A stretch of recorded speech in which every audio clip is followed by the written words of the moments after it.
გამარჯობა. ეს არის Teacher Unfiltered with Nutsa. პოდკასტი, სადაც ინგლისური ენის მასწავლებლები ერთმანეთს გამოცდილებას უზიარებთ. დღეს ჩემი სტუმარი არის დავით ახვლედიანი, ინგლისური ენის პედაგოგი, საკმაოდ მრავალმხრივი პიროვნება და ძალიან დიდი მადლობა, რომ მოიცვალეთ და დღეს ჩემთან. მადლობა შენ. იცი, ის რომ გადავხადე, ძალიან მომხდა თვალში ეს შენი მრავალპროფილურობა. თითქმის ყველა მიმართულება გაქვს გამოცდილი, ხო, ასე ვთქვათ. მოდი, ალბათ დავიწყოთ თავიდან, საინტერესო იქნება შენი ისტორია, როდის მიხვდი რომ ინგლისური იყო შენი მოწოდება და როგორ მოხდა? ეს ჯერ კიდევ ღრმა ბავშვობას უკავშირდება. ხო და სკოლაში ვსწავლობდით გერმანულს, რაც უნდა გასაოცარი იყოს და გამოცდებიც გერმანულზე მაქვს ჩაბარებული, მაგრამ ჩემი დასწავლობდა ინგლისურს. იმდენად მაინტერესებდა. დღემდე მახსოვს ვიყავი ძალიან პატარა. ახალწლისწინა ღამე იყო, გავწექი ხალიჩაზე, გადავშალე ინგლისურის წიგნი და იმ დღიდან, რო დაიწყო ჩემი სიყვარული ინგლისურისადმი და მთელი ცხოვრება გაგრძელდა.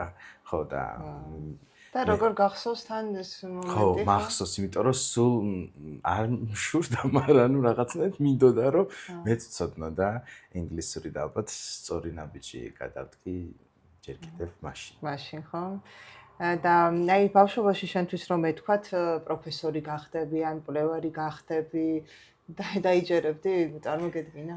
ხო, არა, ალბათ არა, იმიტომ რომ მიუხედავად იმისა, რომ ხა ენა ძალიან მიყვარდა, მე ჩემ სამსაკუთარი თავის სხვა პროფესიაში წარმოვადგინა, ხო, თვალს დავხუჭავდი, მეგონა რომ რაღაცა დიპლომატი უნდა ყოფილიყავი აუცილებლად, რაღაცა პატარა ეს ჩემოდნები რო აქვს ხელში, იმით ხელში, მაგრამ უბრალოდ იმდენად ყოველთვის მაინტერესებდა, ანუ შეკითხვებს ვუსვამდი ხოლმე ჩემ თავს და ზოგადად ყველაფერს, რომ აი ეს რო ასე მუშაობს, რატომ მუშაობს?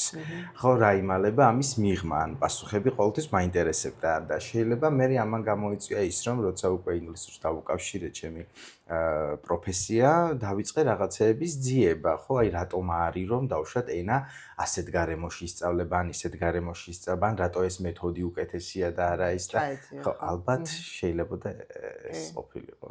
და აი დიპლომატობა რახან ახსენე, იყო მომენტი, როცა დაფიქრებულ ხარ, რომ მოდი პროფესია შევიცვალო და მაინც დიპლომატი. კი, როგორ არა.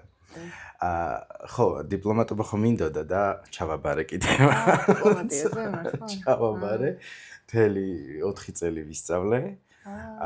მაგრამ მე მივხვდი, რომ ეს არ იყო, რაც მე მინდოდა და ამით კიდე აი ყოველთვის ვეუბნები მე ჩემ მოსწავლეებს რა, რომ აუცილებლად დაფიქრდნენ სანამ პროფესიას აირჩევენ, იმიტომ რომ 4 წელი, შენ ცხოვრების 4 წელი ცოტა არ არის, რომ იმ პროფესიას მოახმარო, რაც იცი, რომ არ გამოგადგება და ტრენდს არ უნდა აყვერა და აი ეგ მომენტი იყო, როცა უკვე მანამდე უკვე წლების გამოცდილება მქონდა ინგლისურის სწავლების პარალელურად სტუდენტობისას და მე ხვდი, რომ ეს ის იყო, რაც მე მინდოდა, სწავლება და არა დიპლომატია. თვითონ მასწავლებლობის პროცესშიც ყოფილა ბევრჯერ, რომ აი როცა რაღაცა ისე ვერ გამოდის, როგორც გინდა რა, რომ აი რაღაცა მოსწავლე ვერ გადის ისეთ შედეგზე, აი ძალიან დიდ შრომას დებ და ხვდები, რომ ვერ გააკეთე რაღაცა და ფიქრობ, რომ აი ხო არ შევცვალო, აი დავიღალე რაღაცა კი და მაგრამ ეს როებითია, ეს ყველას გვაქვს და დარწმუნებული ვარ, უმრავლესობა გადალახავს ხოლმე ამ მომენტებს კი. და იცი, აი ახლა დავფიქრდი, ფაქტი არის, რომ მასწავლებლები და განსაკუთრებით ინგლისური ენის მასწავლებლები ძირითადად არიან ქალები. აი ხო ესეა.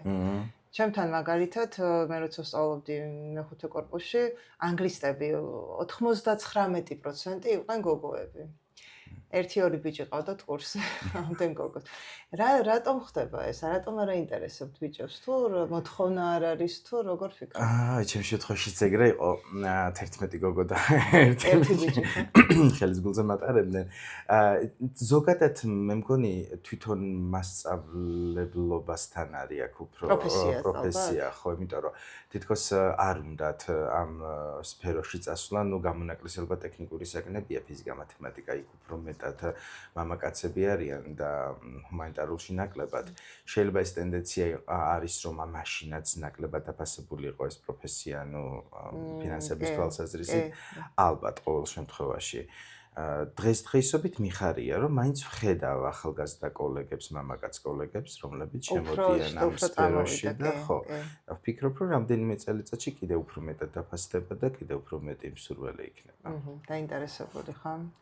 კარგი, მითხარი, მასწავლებლობა პირველ რიგში, პროფესია არის, მაგრამ ამასთან ერთად ხელოვნებაც არის, მსახიობობაც არის, რა არის? სამივე ერთად არის, სამივე ხა. პროფესია ხო, ცხადზე ცხადია, რომ არის. ხელოვნება რა არის, ნახე? მაგალითად, თუ მე მყავს რამდენიმე პარალელი კლასი, ხო და ერთი და იგივე თემა მაქვს ასახსნელი, ხო, სიტყვაზე ვთქვათ, რა ვიცი, ხა ფასციმპლი გამახსენდა რატომღაც. აი, შენ რომ ამ გაკვეთილებს ისე დაგეგმავ განსხვავებულად სამივე კლასთან, რომ ერთი და იგივე არ მეორდება, თუმცა შედეგი ერთი და იგივეა, რომ სამივე განაყოფს უნდა ასწავლო ფასციმპლი, აი ზუსტად ეს არის ხელოვნება, რომ მოარგო ის აქტივობები, რაღაცა იმპროვიზაცია, რომელიც მათ დაეხმარება და პლუს კიდევ მსახიობობა, იმიტომ რომ იქ შენ გჭირდება რაღაცა მიმიკები გჭირდება, ის გჭირდება body language გჭირდება, ემოციების ჩართვა გჭირდება, როცა საჭიროა და დიალოგებია, შენ თვითონ ის პერსონაჟი უნდა განასახიერო და ანუ სამივე ერთად არის რა, მგონი ერთ-ერთი პროფესია, სადაც კომბინირებულად არის ძალიან ბევრი. ხა წარმოვიდგინე მასწავლებელი რომ დგას და რაღაც ესეთი ერთი სახით რომ რაღაცას ხსნის, ან ხო ძალიან მონოტონური და არა საინტერესო იქ. ასეა ნამდვილად. რა სიტყოდი, რა არის ყველაზე რთული ამ პროფესიაში? რაზეც ხშირად არ ვსაუბრობთ ალბათ, მაგრამ არის. კარგი, ანუ სირთულე პირველ რიგში რაც ამ პროფესიასთან არის დაკავშირებული, არის ზუსტად ის მომენტები, მაგალითად, რომ აი დიდი შრომა, დიდი წვალება არის ჩადებული და ვერ გავდივარ შედეგზე და გვიჭირს ამის აღიარება. ანუ შეიძლება მოვიკატუნოთ თავი, რომ ყველაფერი კარგად არის, მაგრამ გულის სიღრმეში შევხედებით, შეიძლება ვერ დავდოთ ის შედეგი და ვერ გავდიოდეთ, რაც ნამდვილად იყოს. მეორე არის ემოციური ფაქტორი, აუცილებლად გასათვალისწინებელი, იმიტომ რომ ყოველთვის არ ვართ დავუშვათ ისეთ განწყობაზე, რომ ეს გაკვეთილი ჩავატაროთ, ანუ კერძოზე არ მაქვს საუბარი, როცა შეიძლება დავუშვათ გადადო, ხო, ერთ საათით აქეთ-იქით. აი, შედიხარ სკოლაში, შედიხარ უნივერსიტეტში ლექციაზე, ხო? ანუ არის რაღაცები ხდება პირადში, მაგრამ შენ იმის უფლება არ გაქვს, რომ ეს მოახვიო თავს, ამიტომ კართან უნდა დატოვო და ისე შეხვიდე, მაგრამ შინაგანად ვერ ახერხებ ალბათ, მოწოდების სიმაღლეზე ვერ ხარ რა. პლუს ეს ემატება კიდევ ის გადაღლილი საათები, რაც სახლში გიწევს მუშაობა, რომ ეს ნაწერები უნდა გაასწორო. აი ეს კომბინირებულად ამაზე ყველაფერზე რომ ვისაუბრო და დაფიქრდე, შეიძლება არც გიღირდეს მასწავლებლობა და ამიტომ არის რომ ამაზე არ ვსაუბრობთ და ვსაუბრობთ მარტო იმ დადებით რაღაცეებზე რა. კი. ეს კარგი ახსენე, სამუშაო საათების შემდეგ კიდევ მუშაობა, ხო? ეს ფაქტიურად არ მთავრდება. ეს არასდროს არ მთავრდება. არასდროს. ყოფილა შემთხვევები, რა ვიცი, ღამეების გამითანებია გასწორებებში და იმაში და მეორე დღეს ბავშვი რო გეკითხება, მას გაასწორეთ. როგორ მინდა რომ უთხრა, რომ რობოტი არ ვარ. ძალიან თული, მით უმეტეს აი როცა სკოლა და ჯგუფები ყავს. რთულია. შენ გავლილი გაქვს სოლტაც. მე როდესაც მასწავლებლები ხან-ხან მეკითხებიან, როგორ განვითარდეთ, რა გავაკეთოთ შემდეგი ეტაპი, თუ ვინმეს არ აქვს გაკეთებული სოლტა და TKT-ზეც საუბრობ ხოლმე. აუცილებლად ვურჩევ ამ ორს. შენ ორივე გაქვს გაკეთებული, მეც იგივენაირად და ამიტომ მაინტერესებს შენი აზრი. აი შენ თუ გეკითხებიან ხოლმე ალბათ გეკითხებიან, რომელს ურჩევ TKT-ს თუ სოლტას და რა ფუნდამენტური განსხვავებებია, ანუ რა შემთხვევაში ურჩევ რომელს?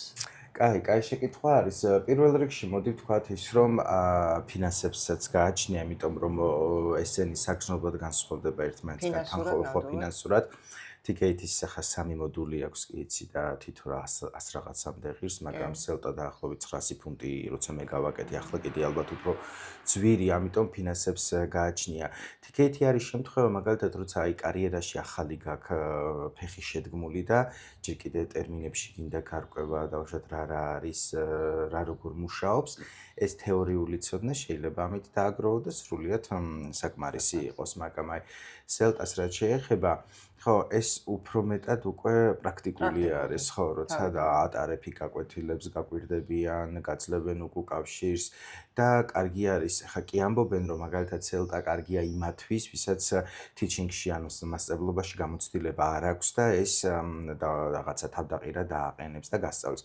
მე ვერ დავეთანხმებოდი, მე ვიტყოდი, რომ პირიქით, მან მოქმედმა მასწავლებელმაც უნდა გაიაროს, იმიტომ რომ ეხლა დღესდღეობით როგორც აი სხვა პროფესიებში, მაგალითად, რომ მაგისტრატურა აღარ ითვლება ფუფუნებად, ისე არის ჩვენთან მასწავლებლებში, ანუ CELTA ფუფუნებად აღარ ითვლება, იმიტომ რომ შენ შეიძლება რაღაცა სწორად აკეთებდე, მაგრამ ერთი არას აკეთებ და მეორე არის, რაც არის საერთაშორისო სტანდარტებით აღიარებული. ვფიქრობ, რომ თუ თუ ხარ მოქმედი მასწავლებელი უნდა იყოს, ხო, ერთხელ უნდა ეს რაღაცა თანხა გადავდოთ და ხო, დიდი ხნიანი ინვესტიცია, იმიტომ რომ სხვანაირი გაკვეთილებს წარმართავ და შესაბამისად ხარისხიც იზრდება. კი. აი TKT-ზე აღნიშნე, ხო, მაგალითად ნამდვილად არ ვიცი ამ პერიოდში რა ხდება, თუ არის მოსამზადებელი კურსები, მაგრამ მე როცა გავაკეთე, ეს იყო 15+ წლის წინ დაახლოებით, არ იყო. მოსამზადებელი კურსი TKT-ში იყო ერთი ტრეინინგი წელიწადში, მე მგონი, იმ ერთ 2 საათიან რაღაც ტრეინინგს დავესწარით და დანარჩენი მე თვითონ ვემზადებოდი, მე თვითონ მკითხულობდი. შენ შემთხვევაში როგორ იყო? შენ თვითონ მოემზადე? ხო, მე თვითონ მოვემზადე. ახლაც ხდება ხოლმე რაღაც Facebook-ზე ალაგ-ალაგ რაღაცა რეკლამები, მაგრამ არის, კი, მაგრამ ეს ჭარბად არ არის, აი როგორც ახლა მოვამზადებ ინგლისურში, რომ ყოველ წუთში გვხდება, TKT-ზე არა. ალბათ იმიტომ რომ ინტერესი ანაკლები, შეიძლება ერთი მომენტი ეგ იყოს, ან შეთქმის არ იყოს, თვითონ სწავლობენ და კი, არაფერი ყოველთვის ვამბობ, რომ კი, თუ გინდა დახმარება, კი ბატონო, დაგეხმარები, მაგრამ შენ თვითონ თუ წაიკითხავ იმ მასალას, აბსოლუტურად შეიძლება. რასაც რა თქმა უნდა CELTA-ზე ვერ ვიტყვით, საკუთარ თვითონ ვერ მოემზადე. ვერა, იმიტომ იქ პრაქტიკული ნაწილია გაკვეთილები ჩაატარო, აბა რა. კი. სხვათა შორის, აი თანხასთან დაკავშირებით კიდევ ერთხელ აღნიშნავ, ესეც ბევრჯერ იყო ნახსენები, რომ აი ამ ხელა თანხა როგორ უნდა ჩავდოთ, მერე კი ამოვიღებთ, ანუ როგორც თქვი, ღირს და მიუხედავად ამ საფასურისა გამოადგებათ, ხო, მასწავლებლებს? იმიტომ რომ აი ნახე როგორ არის, ანუ კერძო მასწავლებლების შემთხვევაში რა, ეს ხომ არის რაღაცა რგოლი, ჯაჭვით ტრიალებს, ხო, რეკომენდაციით და ასე შემდეგ. შენ როდესაც უკვე CELTA-ის გავლის შემდეგ ატარებ საინტერესო გაკვეთილებს და არა მონოტონურს, სადაც მარტო შენ ლაპარაკობ და სოყოლა ჩუმად არის, იმ ბავშვსაც უმაღლდება შენდამი შეფასებაც და არის შანსი იმისა, რომ ურჩიოს შენი თავი, word of mouth-ით გავრცელდეს და მოგიყვანოს ძალიან ბევრი მოსწავლე. გარდა ამისა, როცა CV-ში დაუშვა CELTA კი წერია, ეხლა დღესდღეობით კი ვიცით რაც ხდება გარშემო, რომ CV ფასობს. შეიძლება ცოდნა ადამიანს არ კონდეს, მაგრამ ხო და ბევრი სამწუხაროდ ეს იეწეს და არ უნდა იყოს, მაგრამ ხო, CV-შიც თუ გვიწერია CELTA, ერთი-ორად ზრდის ჩვენ დასაქმების შანსებს რა. კი. და შენ მითხარი, აი გაკვეთილებიო იცვლებაო, ხო, აბსოლუტურად ხარისხი და დაგეგმა. შენ შემთხვევაში შენი გაკვეთილების CELTA-მდე და მერე როგორ განსხვავდება? ხო, ეს იყო ასე ვთქვათ, ორი სხვადასხვა ეტაპი ჩემ ცხოვრებაში, იმიტომ რომ მე CELTA რო გავაკეთე 2020-ში, მე მგონი კოვიდობისას, მანამდე კიდევ 8-9 კოვიდის დროს ონლაინში გავაკეთე. ონლაინ გავაკეთე. და მანამდე კიდე 8-9 წლის სტაჟი მქონდა, ანუ ვითვლებოდი სტაჟიან მასწავლებლად და ნუ აი ეს ყავდა უკვე ეს მოსწავლეებიც რაღაცა მანამდე მუშაობდი ჩვეულებრივად და ნუ რა ვიცი, უკავშირებზე დაყრდნობით, მაინც თვლიდი რომ ვიყავი რაღაცა კარგი მასწავლებელი რა, მოკლედ ასე ვთქვათ. ხო და CELTA-ის მერე აღმოჩნდა რომ ძალიან ბევრ ამას არასწორად ვაკეთებდი. განაიც რომ არასწორად ვხსნიდი დაუშვათ ფასციმპლიკი არ მასწავლა CELTA-მ რას ნიშნავდა. ეს არის მთელი პროცესი გაკვეთილის თავისი დაწყებიდან, დაგეგმიდან, განვითარება, ხო, აი ყველაფერი გასწავლა რომ გაკვეთილი არის ერთი მთლიანი ასე ვთქვათ რაღაცა ბირთვი, ხო, რაღაცა რომელსაც აქვს დასაწყისი ლოგიკური და ლოგიკური დასასრული. რომ მთლიანობაში მოყავს მთელი გაკვეთილი, ერთი მიზანი, ან ქვემიზანი ერთი და ამის გარშემო ტრიალებ რა. და ეს ზუსტად გავიზიარებდი აი ამ სიტყვებს, მეც მსგავსი წარმოდგენა მქონდა. მეც სელტამდე აბსოლუტურად სხვანაირად ვაკეთებდი ამ დაგეგმვას და მე სრულებით შეიცვალა და სხვათა შორის აი საინტერესო მე ადგილზე გავაკეთე ეს კურსი International House-ში შენ გააკეთე ონლაინ. ერთი თვის განმავლობაში ფაქტიურად ყველანი არ გვეძინა, სულ ამაზე ვიყავით გადართულები, ზოგი არც კი მუშაობდა, გაკვეთილების ჩახსნეს. შენ შემთხვევაში რახან ონლაინ იყო შემთხვევით უფრო ის ხარ იყო, ანუ მარტივი მაგ კუთხით თუ მთელი ერთი თვე შენც მოგიწია საკუთარი თავი დაგეთმო. ხო, ანუ რაღაცა გამოწვევები იყო ონლაინ როცა კეთდება, რაც ადგილზე ვერ იქნება, იმიტომ რომ მაგალითად ის რომ ერთ-ერთი კომპონენტი ჩართულობაა, რომ მოსწავლეები უნდა ჩართოს საგაკვეთილო პროცესში და ამ დროს ხედავ შავ კვადრატებს და გათიშული და ელაპარაკები ამ შავ კვადრატებს და ამ დროს იცი რომ უკან დგას ხალხი ვინც შენ გაკვეთილს აფასებს რა და ანუ და ქნა რაღაცა მაგია რომ ესენი ალაპარაკო ჩართო დისკუსიაში ну რაღაცა გამოვიდა მაგრამ ხო ну თავისუფლებაც იყო თავისუფლება არა მაგრამ დავუშვათ როცა სხვა ატარებდა გაკვეთილს და შენ უკვე დამკვირვებლის როლში იყავი აი შეგეძლო დავუშვათ კაგეთი კამერა და ხო მაშინ როცა ადგილზე რო კეთდება ხო მას ფიზიკურად ვერ იზამ ხო შვენიერი და მითხარი შენი აზრით რა თვისებები სჭირდება ადამიანს რომ ეს გამოცდა წარმატებით ჩააბაროს ხო პირველ რიგში უნდა ვიყოთ ესე იგი უკუკავშირისადმი ანუ მიმღებლობა უნდა გქონდეს უკუკავშირის იმიტომ რომ ისინი როდესაც შენ მიერ ჩატარებულ გაკვეთილზე გაძლევენ უკუკავშირს და შენ ეს თუ არ გაითვალისწინე და ისევ აი ის გააგრძელების კეთება ეს არ იქნება ამიტომ არის რთული მაგალითად რაც უფრო ღრმად შედიხარ კარიერაში და გვიან აკეთებ, მით უფრო რთული იქნება, იმიტომ რომ აი მაგალითად მიმღებლობის უნარი არ აქვს. მოქმედი მასწავლებელი რომ ხარ და გონია ყველაფერს სწორად აკეთებ და უცბად მერე კი ნამდვილად. არ მინდა შედარება, მაგრამ დაახლოებით ვთქვათ ყველას არ ეხება ბუნებრივი, მაგრამ აი ვისაც დავუშვათ 40-50 წელი სკოლაში ნამუშევარი აქვს, ხომ მას როგორ შეიძლება ვუთხრათ შევკადროთ ხო რომ აი რაღაცას არასწორად ვაკეთებ და ამიტომ არის რომ აი დასაწყისშივე კარიერის დასაწყისშივე რო გააკეთო უფრო უკეთესი იქნება ჩემი აზრით და პლუს უნდა გქონდეს ანუ სმენის უნარი ანუ გამორიცხულია რომ იქ პასიური მსმენელი იყო აუცილებლად ანუ და შეისრუტო ყველა ის უკუკავშირია თუ ყველა ის ტიპები თუ რასაც იძლევიან რომ ის გაითვალისწინო მეორე გაკვეთილში რა თუ ეს თვისებები არ გაგაჩნია მაშინ ალბათ აზრიც არ აქვს იმიტომ რომ მე მორჩები და ისევ იმას გავიგზავნებ რასაც აკეთებდი მანამდე კიდევ ერთ მას ჩავეძიები მაგალითად მე მყავდა ერთ პოდკასტში IH-ის ერთ-ერთი ხელმძღვანელი ვინც თქვა რომ კიო ჯობიაო რომ დამწყები მასწავლებელი იყო ან შეიძლება საერთოდ გამოცდილებაც კი არ ქონდესო და იქ ზუსტად მაგას გულისხმობდა რომ მიმღებლობა უფრო მეტი აქვს მაგრამ შენ ასევე ახსენე რომ მოქმედი მასწავლებლებისთვის კარგიაო და ანუ მაინც რომელი ჯობია დამწყები იყო თუ კონდეს ეს გამოცდილება და მე ამოაბრუნე. ხო, აი ადამიანს გააჩნია თუ ადამიანი ღია არის უკავშირისთვის, შეიძლება დამწყებიც იყოს და თუ არა, იმიტომ გავაკეთო რომ მხოლოდ სერტიფიკატი მედოს სახლში, მაშინ მართლა აზრი ექნება, იმიტომ ის ხალხზე მაინც იმგივეს გააგრძელებს, რაც მას მიაჩნდა სწორად. ამიტომ კარიერის დასაწყისში სრულიად. გარემ ჯობია რომ სწორად დაიწყო ეს გზა, ხო? შენ შემდეგ გააკეთე დელტა. მოდი ახსენი ეს დელტა რაღა. ხო. ეს პერიოდი იყო რომ აი ეს სერტიფიკატების დაგროვების პერიოდი და მე რაღაცა ეტაპზე წვეც ადამიანი სამწუხაროდ ალბათ. ხო.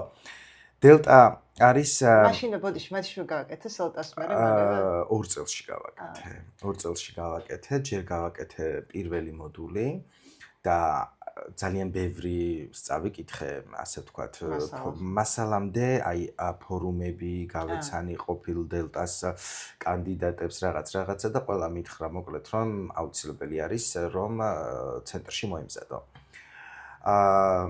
ხო და ну აქ საქართველოში ვერ ვქენით, იმიტომ რომ IH იმ წუთში ხო იმდენი კანდიდატი არ იყო, რომ დაუშვათ ჯგუფი შემდგარიყო და ძლივს მოვწებნე ჩეხეთში, რომ ონლაინ უნდა გამეკეთებინა ეს ყველაფერი და ჩეხეთშიც აღმოჩნდა, რომ ჯგუფი არ შედგა, იმიტომ რომ აი პოსტკოვიდური პერიოდია, ხო, არ შედგა ჯგუფი, მაგრამ იმდენად მინდოდა კაცო ეს ყველაფერი, რომ სხვა გზა არ იყო.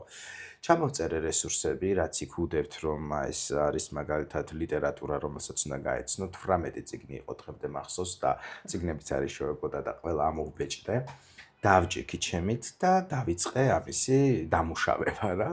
ხო და გამოცდაზე რომ გავედი აქ საქართველოში გავედი თბილისში და მეკითხებიან რა, რომ შენითო და მე ვთქვი ჩემთო და დღემდე მახსოვს ის კომენტარი, რომ ვაიმეო რაღაცა მზად ხარო იმისთვის რომ განმეორებითზე გამოხვიდეო? განმეორებით გამოცდაზე ხო ვიცი ნახოთ მე ვთქვი. რა თქმა უნდა წარმატებული. პირველი ჯერზე რა თქმა უნდა წარმატებული. კი. ანუ მერე უკვე მესამე მოდული გადავწყვიტე გამეკეთებინა, მეორე ფინანსურად ძალიან ძვირი არის და თან თანდებასაც დიდი მნიშვნელობა არ აქვს და მესამე გავაკეთე სტამბულში, ოღონდ ონლაინ გავაკეთე. ეს შედარებით მარტივია, იმიტომ რომ ყავს ტიუტორი და აი ბოლომდე მოყვება და ხო იქ ნაშრომი უნდა წარადგინო და უკავშირებს გაძლევს და შედარებით მარტივი პროცესია. ანუ სელტა არის, აი როგორ თქვა, მაგალითად რო შევადარო რა, აი სწავლობ მანქანის ტარებას და დელტა შემთხვევაში აი ნაწილები რა როგორ მოძრაობს, რა როგორ მოქმედებს იმისათვის რომ აი ეს მანქანა გაატარო, აი დაახლოებით ესეთი შედარება არის დაახლოებით. და იცი რა არის დელტა, ამბობენ რომ აი დელტა ყველას არ ჭირდება. ხო, სჭირდება მაგალითად ვინც აკადემიურ პროცესებს გეგმავს, ხო, აი ესეთ.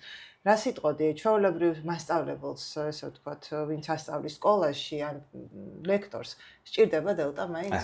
დელტა ნამდვილად არ არის საჭირო, ეს ვიტყოდი რომ დამატებით რაღაცა, ასე ვთქვათ, სერტიფიკატია თუ რეგალია, რომელიც შეიძლება გქონდეს, თუ არ გეგმავ ზუსტად თუნდაც სელტას ტრენერობას, რომელიც ერთ-ერთი წინაპირობა ზუსტად არის დელტას ქონა, ან თუ არ გეგმავ რომ იყო მაგალითად როგორ ვთქვა, ხელმძღვანელი რაღაცა, სასწავლო დირექტორი, აი რაღაცას. კი ბატონო, მაშინ არ არის აუცილებელი. აი ესეთ ყოველდღიურ სასწავლო პროცესში შენ დელტა არ გეგმავ. აბსოლუტურად არაფერში არ დაგჭირდება დელტა, აი შეიძლება, იცი როგორ, ანუ კი იქაც ბუნებრივია სწავლობ სიღრმისეულად, მაგრამ ეს ყველაფერი სელტამ შენ უკვე მოგცა. კი. ხო, აი პრაქტიკული ცოდნა უკვე გაქვს და ის უფრო თეორია. რა თქმა უნდა, ეგეთი ვარიანტია. უბრალოდ აი ცოტა მესამე მოდულს გამოვყოფდი, იქ პრაქტიკულობის კუთხით ხო აი აზროვნებ და ფიქრობ, რომ იქ რატო ხდება ესე, აი იქ რაღაც მასალასაც ქმნი, შენ თვითონ რაღაც რესურსს ქმნი, რომ აი ეს წაგადგება უშუალოდ აი ამ კონკრეტულ кейსში თუ რამე პრობლემაა კლასში. ამ კუთხით შეიძლება, მაგრამ ახლა დელტას გარეშეც აგვარებს ხალხი პრობლემას რა. და შენ შემთხვევაში, ანუ ეს საჭიროება არ იყო, როგორც ხვდები, უბრალოდ გინდოდა რომ ქონოდა დელტა. კი. და არ ნანობ.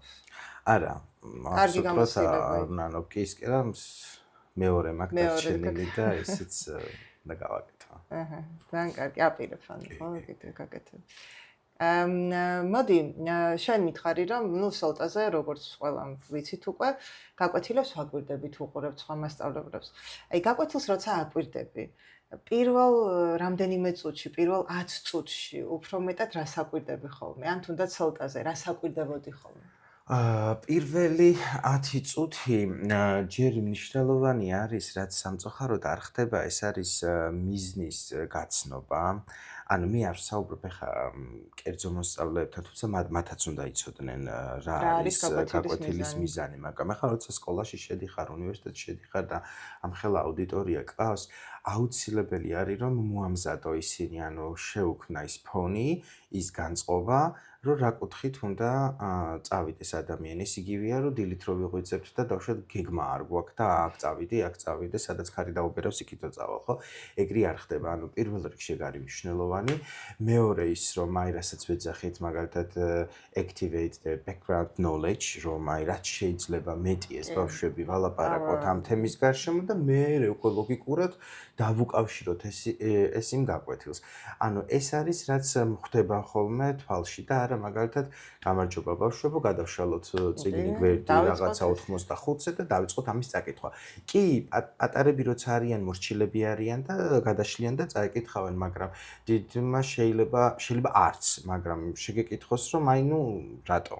ხო, რა მიზანს ემსახურება რაღაცა ტექსტი, რომელიც უნდა წავიკითხო ვიღაცა გამომგონებელზე, სიტყვაზე ვთქვათ, ხო, რაღაცა მიზანს ხომ და ემსახურებოდეს. კაი, წავიკითხე. მე რა ხდება, ხო? ანუ აი ეს მომენტი. ეს პასუხები არ აქვთ მათ და უნდა გამოიცნონ. და შენი აზრით ეს დამწყები მასწავლებლების ყველაზე ხშირი შეცდომაა თუ გამოცდილი მასწავლებლებისაც? ორივეს. ეს გვეწერა ზუსტად ეს კითხვა გადაშალო წიგნი და დავიწყოთ. რა სიტყვადი TTT-ზე? ხო, TTT ძალიან არის TTT? Teacher talking time. ძალიან დიდი პრობლემაა. იმდენად დიდი პრობლემაა, რომ ხშირად სელტა და დელტა კი არა, რამე ახალი რო გამოიგონო, შეიძლება იმანაც არ უშველოს რა. იმიტომ რომ ნუ ჯერ ერთი ეს საფუძველს იღებს ჯერ კიდევ მე მგონი აი ეს ჩვენი სკოლის კი.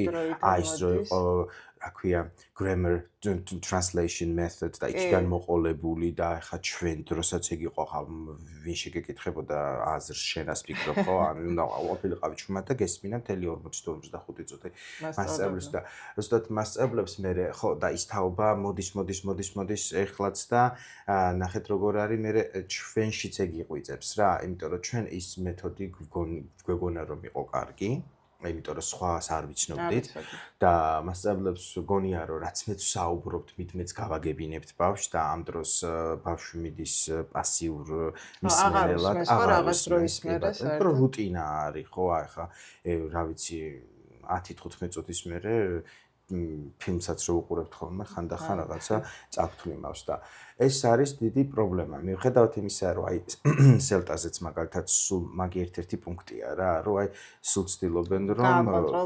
გააკონტროლო აუცილებლად. ხა მასწავლებლები მაგალითად თუ რჩევას მეკითხებიან ხოლმე, ყოველთვის ვეუბნები რომ რა ალტერნატივები შეიძლება იმისთვის რომ შევამციროთ ეს TTT. ხა ისეც ვერ იქნება რომ ჩუმად იყოს, მაგრამ უფრო მეტად მოსწავლემ უნდა ისაუბროს, რომ შედეგი დაიდოს, თორე ჩვენ ხა ვიცით ენა ისედაც გასაგებია სხვა შემთხვევაში, ხო, ვერ ვიმუშავებდით, მაგრამ ბავშვებს უნდა მივცეთ, ხო, ეს შანსი. და აი, ესეც მითხარი 1-2 იდეა, როგორ შევამციროთ TTT. ხო, აი, TTT-ის შემცირება პირველ რიგში ინსტრუქციებიდან იწყება ხოლმე. არ არის სწორი ინსტრუქციები, არ არის საჭირო გრძელი და რაღაცა 2 წუთიანი ინსტრუქცია და თავში რა თქვი და ბოლოსში უკვე მოსწავლე ვეღარ გადააბავს, ანუ ეს ჩანქებად დაყოფა. ასევე echoing-ი, ანუ რასაც იტყვის ის მერე რო იმეორებენ, მაგალითად, რა ვიცი, მე სიტყვაზე თქვა პასუხი არის a green ball, მასწავლებელი, okay, a green ball. ანუ ეს არის ზედმეტი საუბარი, რაც ხო. გარდა ამისა, მე მიყვარს ხოლმე რომ აი timeline-ებს გამოვიტან ხოლმე დაფაზე და yes no question-ებით, მაგალითად, is it completed? Yes no. Is it still ongoing? Yes no. აი ესეთი რაღაცეებით, რომ აი თლიანად არ დაადგე და არ ახსნა ახლა ის გრამატიკა, ასეთნაირად შეიძლება სურათების გამოყენება და უამრავი სხვა რაღაცა არის. თავარია გინდოდეს და მოიფიქროთ მეთოდს რომ შეამცირო, ხო? და იცი რა მაინტერესებს, ყველა შეცდომა უნდა გავუსწოროთ? არა. და ეს ემართებათ ხოლმე ძირითადად დამწყებ მასწავლებლებს, რომლებსაც აი დავუშვათ არ არიან სხვის გაკვეთილებზე შესულები, ან თუნდაც ეს სელტა არ აქვთ გავლილი და ასე შემდეგ. ეგ ძალიან მკაცრად არის გაწერილი ეგ და მე 100% ვიზიარებ, შეიძლება რაღაცებს არ ვიზიარებდი, რაც იქ არის, მაგრამ მაგას ვიზიარებ. ანუ შეცდომას გააჩნია. ესე იგი, თუ მე მაგალითად მინდა რომ ჩემ მოსწავლეს განვითარო ეს fluency რაც არის, ხო? და მინდა რომ გაბმულად იმეტყველოს. ასეთ შემთხვევაში უნდა ვაცადოთ და დაასრულოს, აბარა. ხო, და მე შეცდომები შეგვიძლია ჩავიწეროთ სადღაცას ნოუთებში ან სადღაცას და როცა დაასრულებს შემდეგ უკვე ოღონდ მაგის მერი არა კიდე რამდენიმე უნდა ისაუბროს და დაფაზე გადავიტანოთ შეცდომები რომ ის ვერ მიხვდეს სხვა რომ ეს იმის შეცდომა ან ლეიბლინგი რომ ავერიდოთ თავიდან. იმიტომ რომ სხვა შემთხვევაში ყოველ წუთში შენ თუ იმბავს გააწყვეტინე და ესე არა ეს, ესე არა ეს, ესე არა ესე, არასდროს ის აღარ იმეტყველებს, ვერაფრით ვერ იქნება.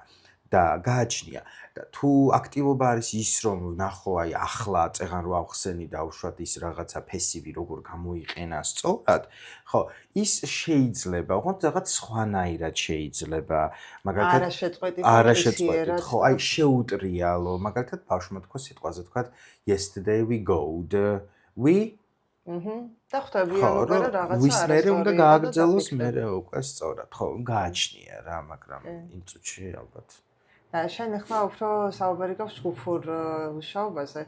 თუ ინდივიდუალურია ხანდახან ამბობენ რომ ნუ ყისიერად ოკეია, თუმცა მე მგონი მაინც არ არის ოკეი. რაც არ უნდა ინდივიდუალურად იყოს, იმას ხო თვითშეფასება აქვს არა და ის ცოდვა ეს ადამიანი რა. ანუ არ გამომდის ამბობენ მე რატო არ გამომდის, რატო არ გამომდის. ხო ძალიან კარგი არის ხა ინდივიდუალურზე მით უმეტეს ონლაინში განსაკუთრებით გაუშვი იმ ეკრანს თავისი შეცდომები და step by step მიყვები და ასწორებ და ჯერ თვითონ გაასწოროს თუ შეუძლია და მე გაეხმარები მარტივია. და ლექსიკა როგორ უნდა ვასწავლოთ? ო, ესეც ძალიან კარგი შეკითხვა არის. მაგაზე ონლაინ კონფერენციაზეც ვიყავი, მოლდოვაში იმართებოდა. და ზუსტად ეგ თემა მქონდა წარდგენილი რა, რომ აი ლექსიკა, ესე იგი ამოწერე მე ვამბობ აი გრძელვადიანი პერსპექტივით როცა არის ადამიანი და ენის როყოფას სწავლა უნდა და არა დავშვათ ხალ რო გამოცდა აქვს და გინდა არ გინდა უნდა ასწავლო რაღაცა ხო ანუ პირველ რიგში მნიშვნელოვანი არის ეს რაოდენობა იქნება სიტყვები ხა 100 სიტყვა ვერაფრით ვერ იქნება ხარისხიანი და შემდეგ მიყვები ყოველთვის ამ MFP-ს meaning, form და pronunciation ეს მნიშვნელოვანია meaning-ის დროს მაგალითად სურათი ხო ან რამე სხვა დამხმარე და აი CCQ-ების დახმარებით ხო concept checking question-ებით რომ აჩვენო მაგალითად ხსნი სიტყვაზე ვთქვათ bedrooms ხო და ვაჩვენე ეს bedroom-ის სურათი და ვეუბნები can we sleep here yes no is it inside the house or outside ხო yes no am yes no თუ უკვე მივხვდი რომ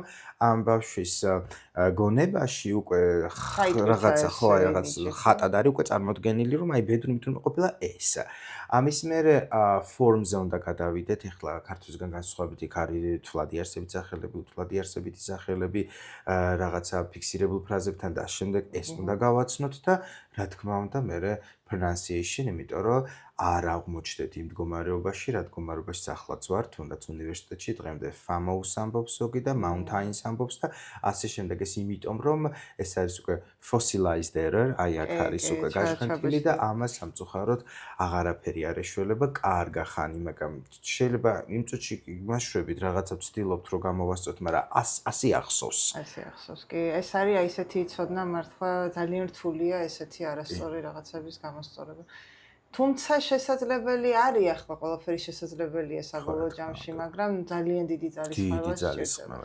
ეს საიდან მოდის? ანუ სკოლაში, ნუ ჩვენ დროს დარწმუნებული ვარ, ამას საერთოდ ყურადღება არ ექცეოდა გამოთქმაზე, საერთოდ ლაპარაკი ზედმეტი იყო, მაგრამ ახლაც ასეა, იმიტომ რომ შენ ხო იმ სტუდენტებზე საუბრობ, ვინც ახლა სწავლობენ უნივერსიტეტში. ანუ იგივე გრძელდება. ხო, ყველაზე არ ვამბობ, ბუნებრივია და არ საუბრობ, მაგრამ პრობლემა არის და პრობლემა ხო ისე ვიწყება დავუშვათ სკოლიდან, ბუნებრივია ხა დედის მუცლიდან არ მოყვებათ ეს ცოდნა, ხო, ანუ სკოლიდან. ანუ გარემოზეც ვერ ვიტყვი, იმიტომ რომ ხა დღეს 21 საუკუნეში იმდენი რამე არის ინტერნეტში და ჩართავ და უსმენ და უყურებ, რომ ჩვეულებრივად მეტყველებენ და იქ რა აქცენტის ინგლისურიც არ უნდა იყოს, mountains ვერსად ვერ გაიგონებენ, ხო? ანუ ამ ბავშვს ასე ასწავლეს, ან ასე დაიმახსოვრა. და სამწუხაროდ ხო, დღესაც კარგია რომ ახსენე ეს რესურსები. მე ხშირად ვამჩნევ ხოლმე, ვისაც აქვს კარგი გამოთქმა, როგორც წესი ბავშვობიდან უყურებს ინტერნეტში ვიდეოებს, ან უსმენს რაღაცას, ან ინგლისური სიმღერები უყარს და იმას აყვება და აი ძირითადად ამასთან არის კავშირში და არ არის სკოლასთან კავშირში მისი გამოთქმა.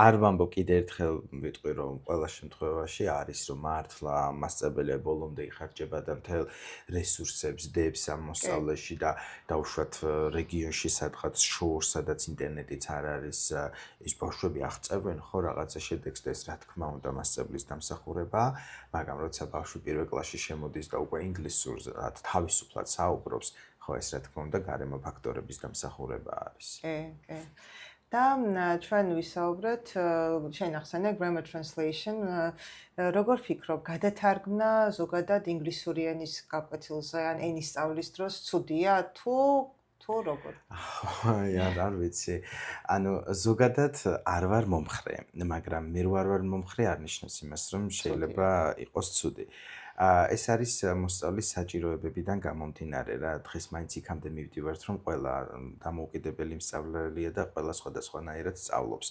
ზოგადად შეიძლება თუ კი შინაარსი გასაგებია იმისა რასაც კითხულობს ეს ბავშვი და ზოგადი overall idea ეს ჯისტები რაც არის ამან გაიგო არ არის აუცილებელი რომ ყველა სიტყვა გაიგოს იმიტომ რომ ხა ქართულშიც შეიძლება იყოს რაღაცა სიტყვები არქაული თუნდაც რომელიც დღეს არ გამოიყენება და მე პირადად მაგალითად შეიძლება არ ვიცოდე, ხო? ამიტომ as long as the message is understandable, შინაარსი გასაგებია, არ არის აუცილებელი სიტყვით თარგმნა.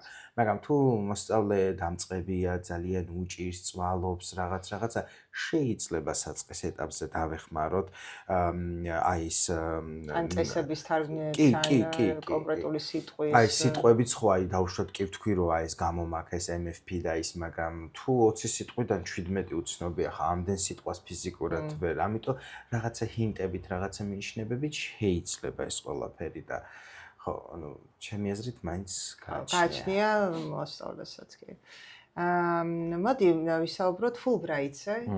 ძალიან საინტერესო ეტაპი იყო ალბათ შენ ცხოვრებაში. პირველ რიგში თუ ვინმე მარიცის Fulbright-ი, როგორ აღწერდი რა პროგრამაა Fulbright-ის პროგრამა? Fulbright-ის პროგრამა სრულად დაფინანსებული არის ამერიკის საელჩოს მიერ IREX-ი და სხვადასხვა იმითი არის, ასე ვთქვათ, მიმართულებით არის მასწავლებლებისთვის, მაგისტრებისთვის, მკვლევარებისთვის, სკოლის ხელმძღვანელებისთვის და ასე შემდეგ და ასე შემდეგ. მე კონკრეტულად ჩემი იყო TEA, Teachers Excellence Achievement და საქართველოსთან 2017 წელი იყო თუ არ ვცდები, ორი პედაგოგი აგვარჩიეს სრული დაფინანსებით, მანდაც გამიმართლა ალბათ რომ კაცი მასწავლებელი ვიყავი, მან ხო ძალიან დიდ ყურადღებას აქცევენ ამ gender და ხო აბარა, ხო და ალბათ თქო, მაგრამ მეორე ქალბატონი იყო, კი და 2 თვის განმავლობაში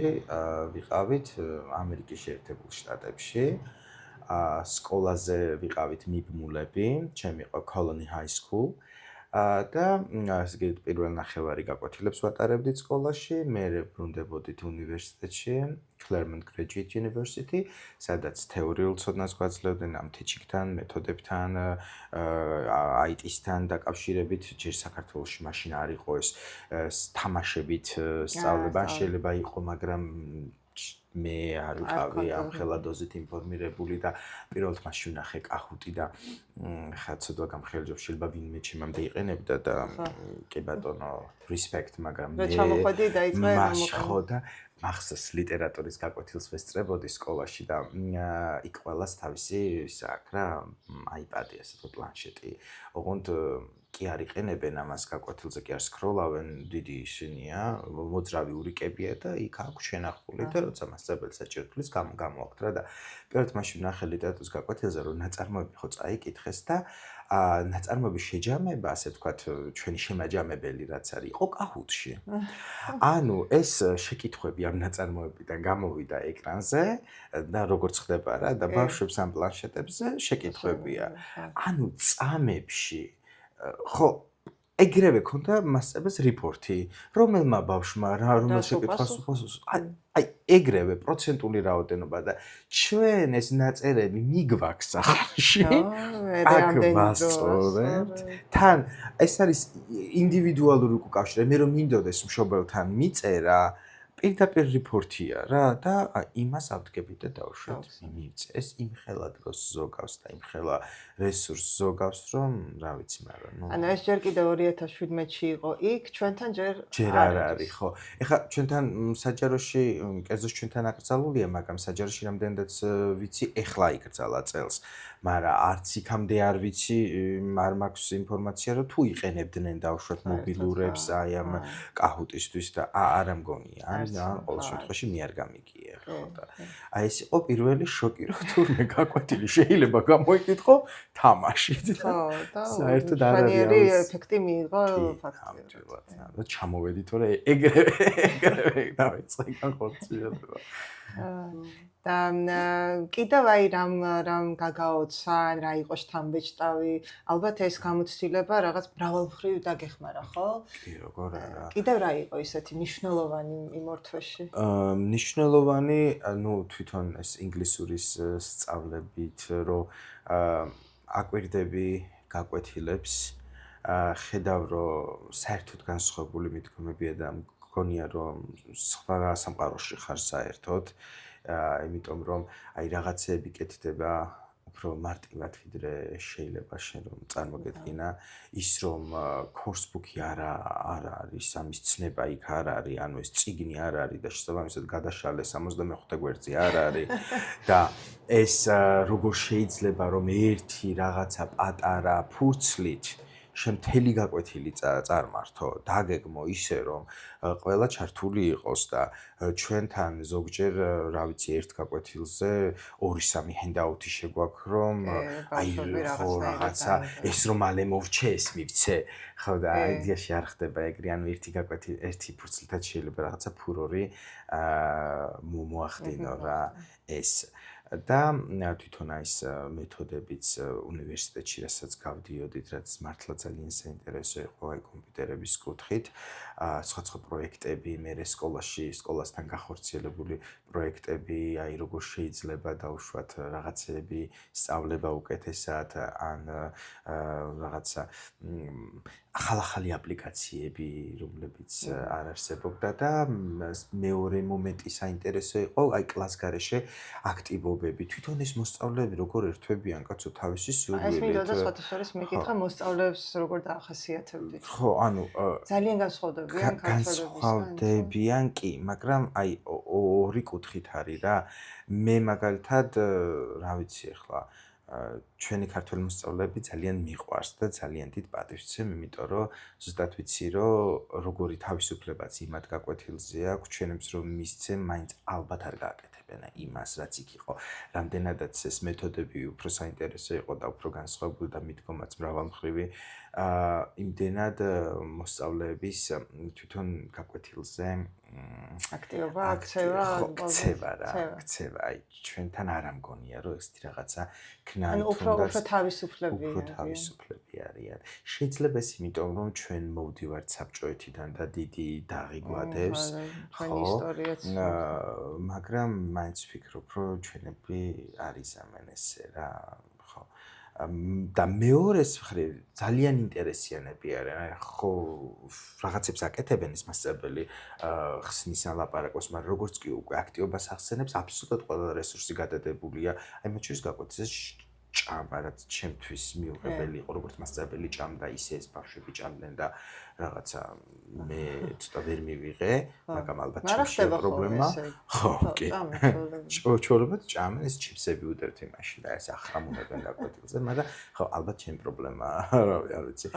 და მეორე სხვა მასწავლებელი რომ ამბობს, რომ აი ამის გაკეთების დრო არის და მოდით ეს გავაკეთოთ, იმ წუთში კლასის სიტუაცია იცვლება, მასწავლებელს ხმის აწევა არასდროს არ ხდება. ანუ classroom management-ი არის იდეალური. აი რაც მე იქ ვიყავი ახლა ორი თვე და ვაკვირდებოდი ან შეიძლება იმ ბავშვებს ჩემი რიდი ქონდათ ახლა უცხო ადამიანი რო იყო, მაგრამ არ ამგონი ეს ბუნებაში. და ბოდიში რომელ კლასებზე გვაქვს საუბარი? მე ვიყავი მაღალი, ხო. ბოლო უკვე დამამთავრებელი კლასები და კლას გარეშეც კიდე ანუ თავისი ინიციატივით სურვილით ეწყობოდა იქ რაღაცა პატარა ფესტივალები, პატარა აქტივობები და ესენი მოდიოდნენ თან ესე ქონდათ რაღაცა აქტივობები და ყველა მოსწავლეს ჯგუფურად გადანაწილებული ქონდა როლები. ზოგი მაგალითად საქველმოქმედო ხასიათი ქონდა, ზოგი მაგალითად იდგა აი კალათბურთის ფართან რაღაც აქტივობები ქონდა, ვირამდეს ჩააგდებდა. ზოგი იყო მაგალითად ბუქმარკებს აკეთებდნენ თავისი ხელით ეს ბავშვები და ვისაც უნდა დაიყიდა. ზოგი მაგალითად ჩვენთან ერთად იყო რამდენიმე ბავშვი მობმული handwriting, იმიტომ რომ ხა ქართული მაინც განსხვავებული ის არის და ესენიც ცდილობდნენ. ანუ ეს ბავშვები ესე გადანაწილებული და ყველა იყო ჩართული გაკვეთილების მერე და ჩვენთან ეს კლასგარეშე აქტივობები ესე არ არის თუ კერძოდ არ დადიან რა თქმა უნდა და თუ სხვა ინტერესი არ აქვს, მაგრამ ესე სკოლა რო რაღაცას აორგანიზებდეს და ეს ბავშვები ჩართულები იყვნენ, ასეთი რაღაცა ჩვენთან არ არის. არ დაჭირდებათ, იმიტომ რომ უცხოეთში ვაბარებენ ბავშვები ერთ-ერთი მოთხოვნა. ხო, მე იქ რაღაცა ისეთი შოკი ემართებათ ხოლმე, ხო? უცბად საერთოდ მართლა სხვა სამყაროში აღმოჩნდებიან და ზოგს უჭირს ადაპტაცია, ვიცი, რამდენიმე თვეს სჭირდებათ ხოლმე. და ეს კლუბები იყო ალბათ ბუკლუბი და რაღაც ასე ხო სკოლაში. კი, კლუბები არის ჩვეულებრივად კი. ეგ ჩვენთანაც. ანუ და ბოლო კითხვა ამაზე ამ პროგრამაზე, ნუ მე ვფიქრობ თავისთავად შენ ურჩევდი ვინმეს თუ ექნება ეს შესაძლებლობა წავიდეს და გამოიყენოს. შემგარშემო ძალიან ბევრი ნაცნობი მეგობარი წავიდა ამ პროგრამით კი და გაიარეს ჩემთან კონსულტაცია, დავაკვალიანე რა და როგორ მნიშვნელოვანი არის ასევე რომ ფსიქოლოგიურად უნდა იყო მზად, იმიტომ რომ ხამდენი ხანი სხვა ქვეყანაში და განსხვავებული კულტურა, აი რადიკალურად განსხვავებული კულტურა, ეს ის არ არის შეიძლება მიიღო. აბარა, იქ რო ყველა რო გიც მაღაზიაში შედიხარ, how are you today? ანუ პირველად გნახედა, რავი, ხო არ გუში როგორ ვიყავი? ჩვენთანაც არავინ არ შეგიკითხება ასე წელი მაღაზიაში. ეგეც და სხვათა შორის, აი რა ვიცი, ქუჩაშიც ახლა მე როცა ყოფილვარ ამერიკაში, ქუჩაში უცხო ადამიანმა შეიძლება უცბად გითხრას, ვაუ, რა ლამაზი თმა გაქვს, რა კარგი პომადა გისვია, აი ჩემთვის არ იყო ეს ძალიან შოკური, იმიტომ რომ ვიცოდი ახლა დაახლოებით, მაგრამ მაინც ისე იყო, რომ აქ ახლა წარმოგიდგენია ვინმე მსგავსი რამე მოიფიქროს. რომც მოიფიქრო შეიძლება აქეთ შემოლანძღო რა შესაძლებია მე როგორი და მე მაგ. ხო, აი ძალიან ის არის და თან იქ ისეთ ბუნებრივია, რომ ნუ გიხარია, არ გწყინს, არ ბრაზდები, რატო მელაპარაკება უცხო ადამიანი, ხო? კი, ანუ ჩვევაში აქვთ რა აი თვითონაც ისე გამოხატავენ, რომ შენც მოგიკითხავ მთელი ოჯახით ამ დროს საერთოდ არ იციან ოჯახის წევრები. შვენიერი. მოდი კითხავ რამდენიმე კითხვას AI-ზე, იმიტომ რომ ყოველთვის მაინტერესებს ხოლმე მასწავლებლების აზრი. შენი აზრით, მასწავლებლები რამე შეცდომებს ხომ არ უშვებენ AI-ის გამოყენებისას, ზედმეტად ხომ არ იყენებენ მაგალითად? კი, ანუ შეცდომები არის, ზედმეტი ნდობაც არის AI-სადმი, აქ ცხადია, იმიტომ რომ რაც არ უნდა შენ კარგი პრომპტი მისცე, ის მაინც უშვებს შეცდომას და მე მასწავლებელი იმიტომ ხარ, რომ შენ ის აუცილებლად წაიკითხო, გადახედო, რომ რამე შეცდომა არ გაგებაროს. ხო. არ გაიპაროს რა იყო. მაგალითად მე დროს მაზოგინებს, ასე ვთქვათ, როცა მინდა რაღაცა რესურსის შექმნა, უცებ ქმნის ამ რესურსს. მაგრამ აი რას დავაკვირდი ხა ჩემი გამოცდილებიდან გამომდინარე რაღაც წაკითხulis გააზრების ტექსტი მინდოდა და მე ტექსტიც ამიგო, შეკითხვებიც ამიგო, მაგრამ პასუხებს რო გადავედი, ყველგან იყო პასუხი B. ანუ აი ასეთი პატარ-პატარა შეცდომები ეპარება. შეცდომები ეპარება გრამატიკული კუთხითაც და რო შეეწინააღმდეგები, მე ეს ძალიან კარგი ის არის, სხვა შორის ფაქტორია. რამდენჯერ აღმომიჩენია ეს გრამატიკული შეცდომა და ისე მიკვირს. რატომ ხდება ეს? ანუ ფაქტიურად მე ბოლოს იმ დასკვნამდე მივედი, რომ ნუ აი ბრმად დაკოპირება, ან ბრმად იმისი ამოკითხვა აბსოლუტურად დაუშვებელია. შეიძლება, კი. ერთ-ერთი დავალება იყო დრო არ მქონდა და მაგაში მეხმარება რა უცებ ზოგავს, მაგრამ ჯამში აღმოჩნდა რომ იმაზე მეტი დრო დავხარჯე ვიდრე მე რო წამეკითხა და გამეკეთებინა.